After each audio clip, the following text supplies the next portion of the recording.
अस्सलामुअलैकुम नाज़रीन, वॉल्यूम 161 के पार्ट 6 में खुशामदीद। जंगल में उस्मान साहब और उलझाई आमने सामने होते हैं और उलझाई उस्मान साहब से कहता है, क्या तुम जानते हो कि मैं तुम्हें और तुम्हारे बेटे को मारने के बाद क्या करूंगा उस्मान? मैं इन तमाम इलाकों में गरमियान और जानदार के नाम के साथ सफर करूंगा। उस्मान साहब कहते हैं, उलझाई तुम अपनी अकल से खेल खेलने की कोशिश कर रही हो। तो उलझाई कहता है, जब ये मामला खत्म हो जाएगा तो तुर्कों में इत्तेहाद की कोई उम्मीद बाकी नहीं रहेगी, तुम अपने ख्वाबों को पूरा नहीं कर पाओगे। ये सुनकर उस्मान साहब कहते हैं, अगर तुम अपनी अकल से सोचोगे तो समझ जाओगे कि ये सिर्फ मेरा मकसद या दावा नहीं है। अब अगर ये झंडा मुझसे गिर जाता है तो तुम देखोगे कि मेरे बाद कौन इस झंडे को उठाएगा। उलझाई तो भी ये देखेगा। जवाबन उलझाई कहता है, मैं उसे भी ज़िबा कर दूंगा। जमीन हमारी और आसमान भी हमारा। जब तक खानी रियासत मौजूद है इस आसमान पर सिर्फ उसके झंडे ही लहराते रहेंगे। और अब मैं तुम्हें कुचलने जा रहा हूँ उस्मान, लेकिन वो भी अकेले। ये सुनते साथ ही उस्मान साहब भी तलवार बेनियाम कर लेते हैं और दोनों के दरमियान लड़ाई शुरू हो जाती है। दोनों एक दूसरे पर ताबड़तोड़ हमले करते हैं और जय एक बार जमीन पे गिरता है, मगर उस्मान साहब के हमला करते साथ ही तलवार के नीचे से निकल जाता है। उस्मान साहब कहते हैं, यहाँ मैं दो चीजों के लिए आया हूँ,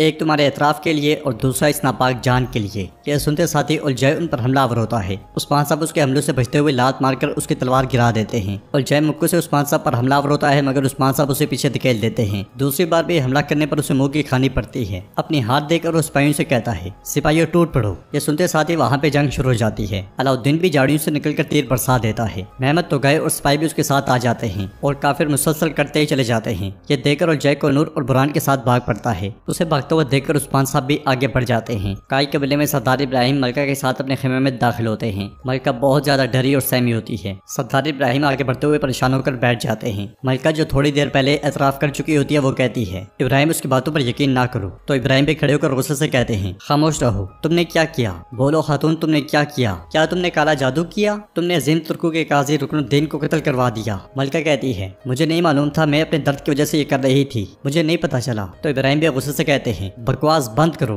ये कहते साथ ही वो उसे मारने के लिए हाथ उठाते हैं, मगर खुद को बमुश्किल रोक लेते हैं और कहते हैं, तुमने बहुत बड़े गुनाह किए हैं, जो तुमने किया मैं उसे अपने ऊपर नहीं आने दूंगा, तुम्हें सजा दी जाएगी, लेकिन वापस जाने तक मैं कोई भी गलती नहीं चाहता। ये कहते साथ ही सरदार इब्राहिम गुस्से में चले जाते हैं और मलका कहती है, मैं तुम्हें जिंदा नहीं छोड़ूंगी बाला, नहीं छोड़ूंगी। जंगल में कई काफिरों को जहन्नुम वासिल कर रहे होते हैं। उस्मान साहब के काफिले में शामिल होने वाला नया जांबाज भी बहादुरी से लड़ रहा होता है। लड़ते हुए सुंगुर आगा कहते हैं, ये सरजमीन सिर्फ बहादुरों के लिए बनी है, वो अपनी जानें कुर्बान करते हैं, लेकिन कुत्तों और गिदड़ों को यहाँ नहीं रहने देते। तो गए और मेहमद भी इस लड़ाई में उस्मान साहब का भरपूर साथ देते हैं। लड़ाई के दौरान उरहान और थियोडोर आमने सामने आ जाते हैं। उरहान थियोडोर से कहता है, मैं तुम्हारी जान ले लूंगा, आ जाओ आ जाओ। ये सुनते साथ ही थियोडोर उस पर हमला कर देता है, मगर उरहान उसके हमले को नाकाम बनाकर उसी को जख्मी कर देता है। थियोडोर सिपाहियों से कहता है, सिपाहियों आगे बढ़ो। ये देखकर उरहान कहता है, क्या हुआ, क्या तुम इतने बुज़दिल हो? सिपाही उरहान पर हमला करते हैं तो उरहान पर लग झपकते साथ ही उन्हें मौत के घाट उतार देता है और मुकाबला फिर थियोडोर से होता है। इस बार थियोडोर की तलवार गिर जाती है। उरहान उससे कहता है, इंतकाम लेने में ज्यादा वक्त नहीं लगता थियोडोर, अब गुंदो साहब आराम करेंगे। तो थियोडोर कहता है,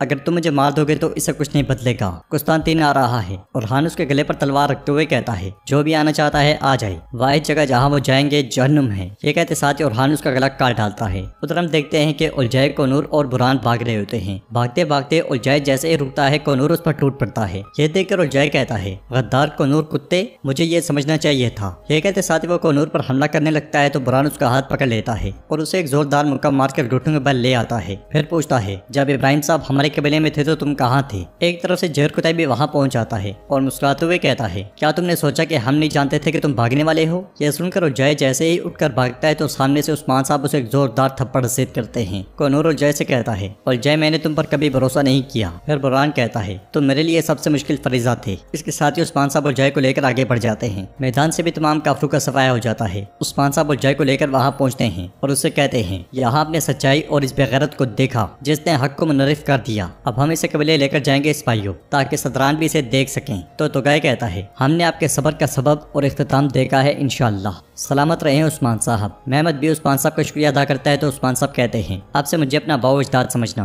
हमने तुम्हें कभी खुद से जुदा नहीं किया। ये कहते साथ ही उस्मान साहब उलझाई को लेकर चल पड़ते हैं और मेहमद कहता है, उस्मान साहब ठीक कहते हैं। जवाबन तुगई कहता है, ये वाज़ेह था कि वो ठीक कह रहे हैं, लेकिन हमने ये देखने में देर कर दी मेहमद। ये सुनकर मेहमद कहता है, उलझाई कुत्ते ने उस वक्त से हमें बेवकूफ़ बनाया। ये कहते और सुनते साथ ही वो दोनों भी चल पड़ते हैं। नाज़रीन, इसके बाद हम बोरसा देखते हैं। किले में होलोफेरा मौजूद होती है, इसलिए हमें कमांडर सिपाहियों के साथ वहाँ आता है। नाजरीन, हम देखते हैं कि ये वही कमांडर है और उस्मान साहब इसे छोड़ चुके हैं। कमांडर होलोफेरा से कहता है, मुझे पकड़कर तुर्क गुलामों के बदले छोड़ने वाले काई कबीले की दोस्त ने मेरी तौहीन की। शहजादी होलोफेरा, तुम किस हिम्मत से यहाँ आई हो? तो होलोफेरा कहती है, कमांडर बराए करम मुझे वजाहत करने की इजाजत दें। जवाबन कमांडर कहता है, वजाहत? क्या आप इस बात की वजाहत करेंगी कि आपने तुर्कों के साथ इत्तेहाद किया है जो हमारे दुश्मन हैं? तो होलोफेरा कहती है, कभी इत्तेहाद नहीं था कमांडर, मैं सिर्फ एक गुनाहगार हूँ जिसने तुर्कों की बेहयाई का सामना किया। और हान, उसने मुझे अपनी मोहब्बत का यकीन दिलाया और बाद में एक तुर्क खातून से शादी कर ली। कैसी दोस्ती, मैं उनकी सबसे बड़ी दुश्मन हूँ। यह सुनकर कमांडर कहता है, क्या आपको लगता है कि हम आपसे किसी तुर्क की मोहब्बत पर यकीन करने के लिए आपकी हिमाकत की कीमत अदा नहीं करेंगे? तुम यहाँ क्यों आई हो ये बताओ। तो होलोफेरा कहती है, बराए करम मुझे माफ कर दे कमांडर, मुझे यीशु मसीह से माफी मांगने की इजाजत दें। मैं मरते दम तक आपकी खिदमत में हाजिर रहूंगी। मुझे खानका में रहने की इजाजत दें। जवाबन कमांडर कहता है, मुकद्दस खानका में आप जैसे गुनाहगार नहीं रह सकती। अगर तुम मेरे पास वापस आ जाती तो मैं तुम्हें बहुत पहले मार चुका होता, लेकिन कुस्तंतीन इसका फैसला करेगा। सिपाहियों इसे जिंदान में डाल दो। ये सुनते साथ ही सिपाही होलोफेरा को ले जाते हैं। उधर उस्मान साहब उलजाई को लेकर कबीले में दाखिल होते हैं। खवातीन भी खेमे से बाहर आती हैं और लोग उसे देखकर गद्दार गद्दार के नारे बुलंद करते हैं। उस्मान साहब उसे खींचते हुए आगे बढ़ते ही चले जाते हैं और सरदारी खेमे के सामने पहुंचते साथ ही उसे फेंक देते हैं। ये देखते साथ ही अलचम खंजर निकालते हुए कहती है, मार डालो इसे। मगर उरहान उसे रोकते हुए कहता है, हमारे बाबा जो जरूरी हुआ करेंगे। उलजाई खड़ा होता है और यूनुस एमरे से कहता है, सब कुछ तुम्हारी वजह से शुरू हुआ दरवेश। तो यूनुस एमरे कहते हैं, शुरू और खत्म करने वाला रब्बुल आलमीन है, हम जल्द या बदेर उसके पास जाएंगे। तो उलजाई कहता है, ये कबीला तुम सबके लिए जहन्नुम बन जाएगा। यूनुस एमरे कहते हैं, अगर अल्फाज बोलने का इन ना हो तो बुरे अल्फाज ना कहो। एक लफ्ज इस दुनिया के जहन्नुम को 8 आसमानों में बदल देता है। इसके साथ ही उस्मान साहब उलजाई को लेकर खेमे की जानिब बढ़ते हैं और सीढ़ियों पर जाकर उसे घुटनों के बल कर देते हैं। सरदार इब्राहिम और सरदार याकूब भी वहाँ मौजूद होते हैं और उस्मान साहब उनसे कहते हैं, उलजाई गीदड़ सब ने सोचा कि वो इब्राहिम साहब के आदमियों में से एक है, लेकिन हकीकत में ये फितना ना इंसाफी और उलजायतों का आदमी है। ये सुनते साथ ही सब लोग चौंक जाते हैं और उस्मान साहब मस्जिद कहते हैं, बाजंतीनियों के साथ ताउन किया। जो हमारे सामने खड़ा होता है ये हमेशा उसके साथ खड़ा हो जाता है। हाँ, हम में से कुछ हैं जिन्होंने ताहम कुछ मुख्तलिफ नहीं किया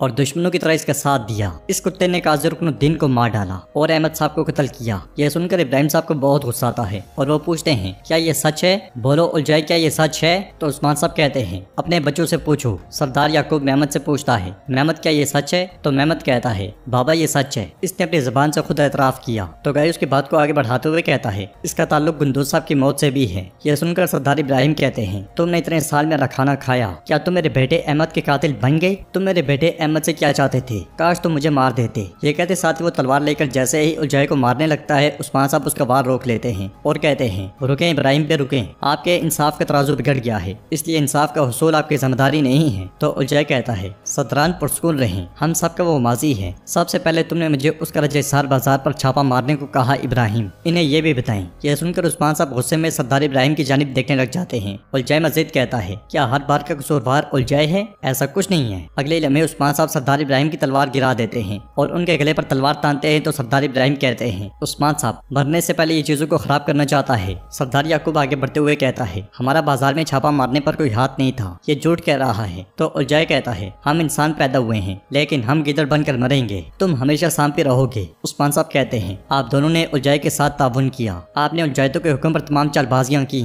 आप मुझे तोड़ना चाहते थे, आप हमेशा मेरे लिए रुकावट बने रहे, मगर मैंने हमेशा से कहा कि भाइयों का खून ना बहे, यह कुत्ता यही मर जाएगा। अब से तुम लोग मेरी सरजमीन छोड़कर चले जाओगे, इन गद्दारों को मेरी जमीनों में लाने वाले तुम ही हो। हम इस सब के बावजूद अगर तुमसे हिसाब नहीं लेते तो जान लो कि इसकी वजह सिर्फ हमारा रहम है, सिर्फ इसलिए कि भाइयों का खून ना बहे। ये कहते साथ ही उस्मान साहब तलवार पीछे कर लेते हैं और सरदार याकूब और इब्राहिम बे पीछे हट जाते हैं। तो नाज़रीन, इसके साथ ही एपिसोड इख्तिताम पजीर होती है। अगर आपको वीडियो पसंद आए तो वीडियो को लाइक करें, चैनल